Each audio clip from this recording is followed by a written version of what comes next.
Welcome back to Miss Donna Reads. Today we're going to read another Dr. Seuss book, and it's called And to Think That I Saw It on Mulberry Street. Let's begin.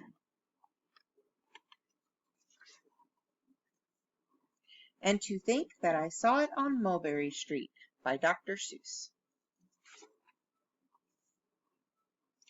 When I leave my home to walk to school, Dad always says to me, "Marco, keep your eyelids up and see what you can see." But then I tell him where I've been and what I think I've seen. He looks at me and sternly says, "Your eyesight's much too keen. Stop telling such outlandish tales. Stop turning minnows into whales." Now what can I say when I get home today?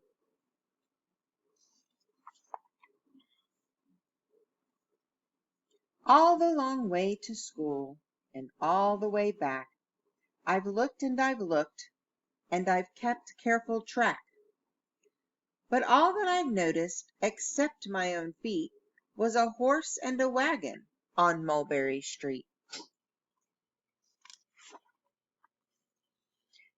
That is nothing to tell of. That won't do, of course. Just a broken down wagon that's drawn by a horse? That can't be my story. That's only a start. I'll say that a zebra was pulling that cart.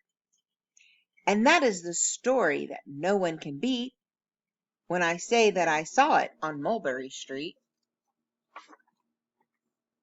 Yes, the zebra is fine, but I think it's a shame. Such a marvelous beast with a cart that's so tame. The story would really be better to hear if the driver I saw were a charioteer, a gold and blue chariot, something to meet, rumbling like thunder down Mulberry Street. No, it won't do at all. A zebra is too small. A reindeer is better. He's fast and he's fleet, and he'd look mighty smart on old Mulberry Street. Hold on a minute. There's something wrong. A reindeer hates the way it feels to pull a thing that runs on wheels. He'd be much happier instead if he could pull a fancy sled.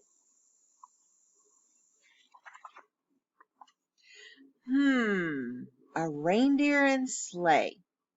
Say, anyone could think of that. Jack or Fred or Joe or Nat. Say, even Jane could think of that. But it isn't too late to make one little change. A sleigh and an elephant. There's something strange. I'll pick one with plenty of power and size, a blue one with plenty of fun in his eyes. And then, just to give him a little more tone, have a Rajah with rubies perched high on a throne. Say, that makes a story that no one can beat when I say that I saw it on Mulberry Street. But now I don't know. It still doesn't seem right. An elephant pulling a thing that's so light would whip it around in the air like a kite. But he'd look simply grand with a great big brass band.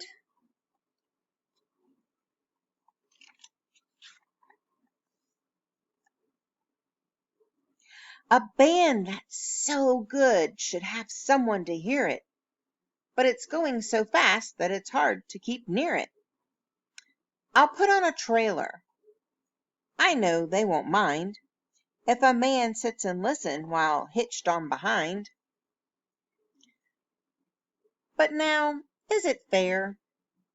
Is it fair what I've done? I bet those wagons weigh more than a ton. That's really too heavy of a load for one beast.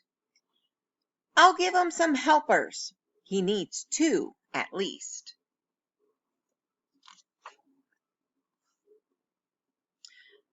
But now what worries me is this. Mulberry Street runs into bliss. Unless there's something I can fix up, there'll be an awful traffic mix-up.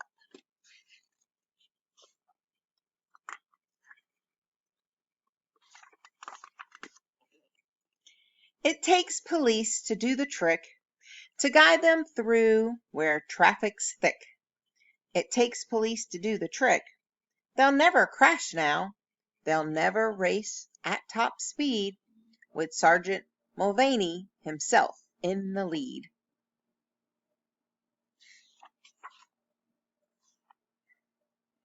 The mayor is there, and he thinks it is grand, and he raises his hat as they dash by the stand.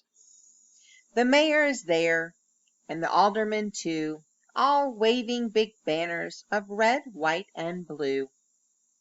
And that is a story no one can beat when I say that I saw it on Mulberry Street.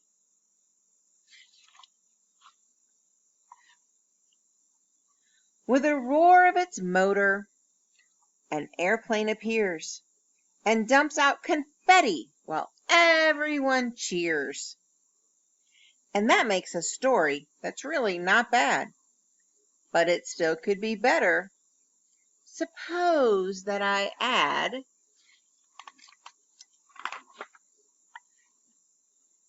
a Chinese boy who eats with sticks, a big magician doing tricks, a 10-foot beard that needs a comb. No time for more. I'm almost home.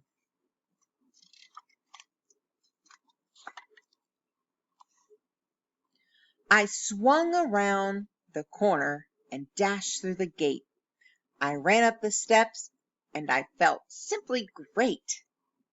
For I had a story that no one could beat, and to think that I saw it on Mulberry Street. But Dad said calmly, "Just draw up your stool and tell me the sights on the way home from school." There was so much to tell, I just couldn't begin. Dad looked at me sharply and pulled at his chin.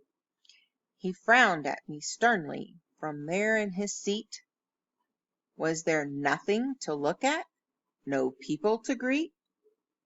Did nothing excite you or make your heart beat?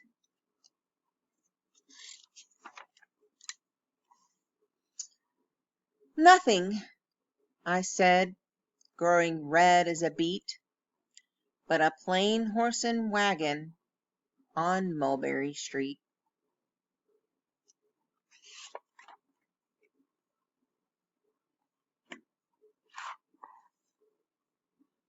I hope you enjoyed And to Think That I Saw It on Mulberry Street by Dr. Seuss. And I'll see you next time on Miss Donna Reads.